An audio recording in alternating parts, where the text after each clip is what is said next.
प्रिय किसान भाइयों, डियर स्टूडेंट्स, जैविक खेती से जुड़े हुए सभी देवियों एवं सज्जनों, मैं डॉक्टर डीके सिंह, धनंजय कुमार सिंह, प्राध्यापक पंतनगर यूनिवर्सिटी। जैसा कि मैंने पिछले एपिसोड में आपको जैविक खेती के बारे में थोड़ी सी जानकारी, इंट्रोडक्टरी जानकारी आपको दी थी और जैविक खेती आर्ट और उसके पीछे साइंस क्या है, इन सब के बारे में थोड़ा सा जानकारी बताया था आपको। आज मैं आपको ये बताना चाहूंगा कि जैविक खेती में फसलों एवं प्रजातियों का चयन किस तरह से करें। आप उन्हीं प्रजातियों का चयन करें या उन्हीं फसलों का चयन करें जो कि उस क्षेत्र में ऑलरेडी पहले से ही उगाई जा रही हो। और विशेष रूप से ये जरूर ध्यान देना चाहिए कि शुरुआत के दिनों में ऐसी फसलों के चयन करें जिनका पोषक तत्व डिमांड, जो न्यूट्रिएंट रिक्वायरमेंट होता है, वो न्यूट्रिएंट रिक्वायरमेंट बहुत ज्यादा ना हो। विशेष रूप से अगर कोई आप सीरियल क्रॉप या धान्य फसलें लेते हैं जिसकी की नाइट्रोजन रिक्वायरमेंट बहुत ज्यादा होती है, तो वो बहुत अच्छा नहीं होगा। नाइट्रोजन रिक्वायरमेंट विशेष रूप से धान्य फसलों में जिनकी कम होती हो, उन फसलों का चयन करना शुरुआत के दिनों में बहुत जरूरी होता है। इसमें जैसे कि आपकी दलहनी फसलें आती हैं या आपका जो न्यूट्री सीरियल है जिनको श्री अन्न बोलते हैं, श्री अन्न की फसलें आती हैं, या बासमती धान की फसल ले सकते हैं। इन सब फसलों का चयन करने से आपका उत्पादकता बनी रहेगी और शुरुआत के ही दिनों से आप अच्छा उत्पादन ले सकेंगे। इसके अलावा एक चीज बहुत ध्यान देने योग्य होता है कि आप बायोडायवर्सिटी अवश्य मेंटेन करें। विभिन्न प्रकार की फसलें लें, चाहे वो इंटरक्रॉप लें, चाहे आप मिक्स क्रॉप लें, या आप क्रॉप रोटेशन का विशेष रूप से ध्यान दें, जिससे कि आपकी मृदा की उर्वरता बनी रहे और साथ साथ आप अच्छा उत्पादन ले सकें। क्रॉप डाइवर्सिटी का एक और बेनिफिट होता है कि आप मृदा की उर्वरता के साथ साथ आप फसलों को कीड़ों और रोगों से भी बचा सकते हैं डाइवर्सिटी को मेंटेन करते हुए। इसके अलावा अगर डाइवर्सिटी आप मेंटेन करते हैं तो वहां जो खरपतवार की समस्या होती है वो समस्या भी कम होती है। कि जैसे मैंने पाया है कि सोयाबीन और बासमती धान का इंटरक्रॉपिंग करने पर धान की गुणवत्ता, बासमती धान की गुणवत्ता अच्छी पाई गई है। तो इस तरह से अगर डाइवर्सिफिकेशन करते हैं, साथ साथ अगर मान लीजिए चने के साथ सफसली आप धनिया लेते हैं, तो चने में पॉट बोरर की कमी देखी गई कि धनिया एज ए ट्राइब क्रॉप होता है। इस तरह से गेहूं के साथ अगर चने का लेते हैं, इंटरक्रॉप लेते हैं, तो उसमें भी गेहूं का उत्पादन अच्छा होता है। तो इस तरह से क्रॉप डाइवर्सिटी हमने ये भी देखा हुआ है कि अगर मिर्च लगाते हैं टोमेटो के साथ, टमाटर के साथ मिर्च की इंटरक्रॉपिंग करते हैं, तो टमाटर पर लगने वाला जो कीड़ा होता है फ्रूट बोरर, वो कम आता है। तो मिर्च एज ए रिपेलेंट क्रॉप काम करती है। इसके अलावा अगर आप खुद जज कर सकते हैं, देख सकते हैं कि जिन फसलों की डिमांड ज्यादा हो या जिन प्रजातियों की डिमांड जैविक में ज्यादा हो, लोग ज्यादा पसंद करते हो, या मार्केट डिमांड, चाहे वो वैश्विक रूप से मार्केट डिमांड हो, चाहे वो डोमेस्टिक मार्केट डिमांड हो, उन फसलों या उन प्रजातियों का चयन करना फायदेमंद होता है, क्योंकि वो बहुत ही आसानी से उनको बेचा जा सकता है और लोग खरीदने में रुचि अपनी दिखाते हैं। साथ साथ उन प्रजातियां या उन फसलों का चयन करना चाहिए जो कि क्वालिटी के रूप में जानी जाती है, जिनका की क्वालिटी, जैसे मान लीजिए बासमती राइस है, वो क्वालिटी के रूप में जाना जाता है। कोई और फसल की प्रजातियां हैं, जैसे कि आपका मुंशियारी का राजमा है, वो क्वालिटी के रूप में जाना जाता है। जो कुछ और धान की प्रजातियां होती हैं, जैसे कि काला नमक है, क्वालिटी के रूप में जाना जाता है। तो इस तरह की जो प्रजातियां होती हैं, अगर इनका आप लेंगे तो इनकी डिमांड भी ज्यादा होती है और इनमें क्वालिटी, आजकल बहुत सारी प्रजातियां ऐसी आ रही हैं जिनमें कि जिंक ज्यादा होता है, चाहे वो गेहूं की प्रजाति हो, चाहे वो धान की प्रजाति हो। किसी में प्रोटीन ज्यादा होता है, किसी में जिंक ज्यादा होता है, किसी में आयरन ज्यादा होता है।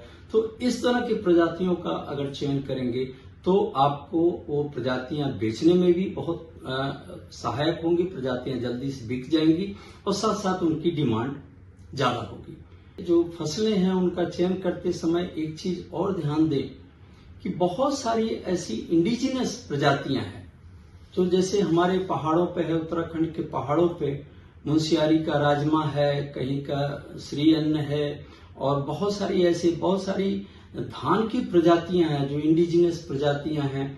उनकी क्वालिटी भी अच्छी होती है और उनका डिमांड भी अच्छा होता है। साथ साथ ये जो नेचर से फाइट करने वाली प्रजातियां होती है, जो इंडिजिनस प्रजातियां होती हैं, जैसे धान की, जो भी धान की आप बात करें, जिस कलर की बात करें, छत्तीसगढ़ में हर एक कलर की प्रजातियां पाई जाती हैं। तो आप अगर इंडिजिनस, जैसे जम्मू में भदरवा एक जगह है, वहां का राजमा बहुत प्रसिद्ध है। तो इस तरह की जो प्रजातियां हैं, जो इंडिजिनस प्रजातियां हैं, इन इंडिजिनस प्रजातियों में रोग से भी लड़ने की क्षमता ज्यादा होती है, इनमें कीड़ों से भी लड़ने की क्षमता ज्यादा होती है तथा ये नेचुरल फाइटर्स माने जाते हैं। इनमें जो है हर तरह के गुण पाए जाते हैं जो कि कभी कम पानी में भी हो जाते हैं, कभी इन पे अगर कीड़ों वगैरह का भी अटैक कम होता है। तो इस तरह की जो इंडिजिनस प्रजातियां हैं, बहुत सारी प्रजातियां हैं देश में पाई जाती हैं, उन प्रजातियों का अगर आप चयन करते हैं या उन प्रजातियों को डेवलप करके नई प्रजाति अगर हम लोग बनाते हैं, साइंटिस्ट लोग बनाते हैं या उन प्रजातियों का उपयोग करते हैं, तो आपके उत्पादकता के साथ साथ उसमें भरपूर पोषक तत्व भी होता है और वो गुणवत्ता युक्त होती है वो प्रजाति।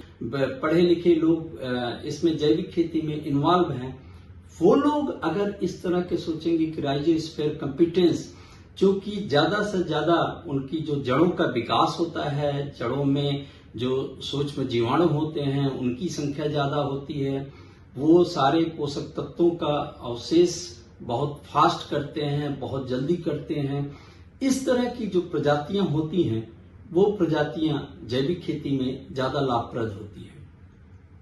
इसके साथ साथ कुछ ऐसी प्रजातियां, हालांकि ये भी जो है थोड़ा सा साइंटिफिक है, वैज्ञानिक है, कि न्यूट्रिएंट यूज एफिशिएंसी, मतलब पोषक तत्व की एफिशिएंसी, यूज करने की एफिशिएंसी कुछ प्रजातियों में ज्यादा होती है। उन प्रजातियों का, जैसे कि थोड़े से ही पोषक तत्व में बहुत सारा हम लोगों ने देखा है, जैसे कि अगर बहुत सारा धान लगाते हैं तो कुछ धान की प्रजातियां ऐसी होती हैं कि उनमें पोषक तत्व बहुत फास्ट लेने की क्षमता होती है, कम पोषक तत्व में पोषक तत्व यूटिलाइजेशन, यूज एफिशिएंसी की क्षमता ज्यादा होती है। ऐसे ही गेहूं की भी बहुत सारी फसलों की बहुत सारी प्रजातियां हैं जो कि कम पोषक तत्व में ही या कम पानी में ही वो न्यूट्रिएंट को बहुत ज्यादा एक्वायर कर लेती हैं, बहुत जल्दी एक्वायर कर लेती हैं।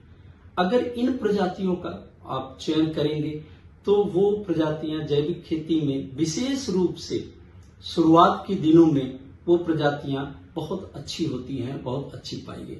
तो किसान भाई लोग या फिर जो जैविक खेती से संबंधित जो जुड़े हुए लोग हैं, जो एंटरप्रेन्योर्स हैं, जो BSc करके इसमें जुड़े हुए हैं, अगर ये लोग थोड़ा सा पढ़े लिखे लोग, वो खुद ही अगर 2-4 प्रजातियां लगाएंगे तो उसमें उनको खुद ही पता चले जाएगा कि कौन सी हमारी प्रजाति न्यूट्रिएंट यूज एफिशिएंसी ज्यादा है, कौन सी प्रजाति हमारी जैविक में बहुत अच्छा काम कर रही है, उन प्रजातियों, कौन सी प्रजातियों में हमारे रोग कम लग रहे हैं, कौन सी प्रजातियों में कीड़े कम लग रहे हैं, कौन सी प्रजातियां हमें उत्पादन ज्यादा दे रही हैं। अगर इस तरह के खुद ही, कभी कभी तो हम ये भी कहते हैं कि हमारे किसान भाई लोग ही खुद ही वैज्ञानिक होते हैं, ये खुद ही अपना जज कर लेते हैं कि हमारी ये प्रजाति बहुत अच्छी। तो जैविक में फसलों और प्रजातियों का चयन करना बहुत आवश्यक होता है, बड़ा समझ बूझ के, बड़ी जानकारी हासिल करके, जिनकी मार्केट डिमांड ज्यादा हो, उस तरह की प्रजातियां लें, जो गुणवत्ता युक्त प्रजातियां हैं उनको लें, या जो फसलें शुरू के दिनों में क्रॉप रोटेशन का सिद्धांत अगर आप अपनाते हुए जो फसलें लेते हैं, जिससे कि आप ज्यादा से ज्यादा उत्पादन ले सकें और मृदा की जो फर्टिलिटी है, सॉइल फर्टिलिटी, मृदा की जो उर्वरता है, मृदा की जो उत्पादकता क्षमता है, वो क्षमता का ह्रास नहीं होना चाहिए, वो क्षमता बनाए रखना चाहिए। अगर किसान भाई लोग या जो भी एंटरप्रेन्योर्स जो इससे जुड़े हुए हैं, जो जैविक खेती करा रहे हैं, अगर वो इन चीजों का ध्यान देंगे तो एक अच्छा उत्पादन, बढ़िया उत्पादन ले सकते हैं। और हर एक कंडीशन में, हर एक कंडीशन के लिए हमारी जो इंडिजिनस प्रजातियां वो तो वहीं के लिए हैं। हर एक कंडीशन के लिए आपको हर एक प्रकार की प्रजातियां देश में, हमारा देश बायोडायवर्सिटी का देश कहा जाता है। हर एक तरह की प्रजातियां, हर एक फसलों की प्रजातियां आपको मिल जाएंगी और दिख जाएंगी। उन प्रजातियों का अगर आप चयन करते हैं या उन फसलों का आप चयन करते हैं, जैसा कि मैंने पिछले एपिसोड में भी आपको बताया था कि शुरुआत के दिनों में धान और गेहूं क्रॉप रोटेशन नहीं लेना चाहिए। जो हम पोषक तत्व देते हैं खादों के थ्रू या फिर जो भी वर्मी कंपोस्ट या कंपोस्ट के थ्रू देते हैं, उनसे न्यूट्रिएंट कम आता है जाड़े के दिनों में, क्योंकि जो सूक्ष्म जीवाणुओं को कार्य क्षमता होती है वो कम होती है। इसलिए अगर धान गेहूं शुरू के दिनों में लेंगे तो गेहूं की उत्पादकता बहुत कम होगी। तो किसान भाई लोग या जो भी इससे जुड़े हुए उत्पादक हैं वो विशेष रूप से किसी से चर्चा कर लें, और जैसे वैज्ञानिकों से चर्चा कर लें, हम लोगों से चर्चा कर लें, और हम उनको सलाह देंगे। सलाह लेके और किन फसलों की डिमांड ज्यादा है, अगर उन फसलों या उन प्रजातियों का चयन करते हैं तो वो उनकी सॉइल की उत्पादकता भी बनी रहेगी, वो उनका जो उत्पादन है वो भी बढ़ेगा, साथ साथ उनको इससे ज्यादा फायदा वो ले सकते हैं। मार्केट में उनका प्रोड्यूस जो उत्पाद है वो अच्छी तरीके से बिक जाएगा। धन्यवाद। आज के लिए इतना ही। अगले एपिसोड में मैं आपको और अगली जानकारी, नई जानकारियां आपको देता रहूंगा। बहुत बहुत धन्यवाद सभी को।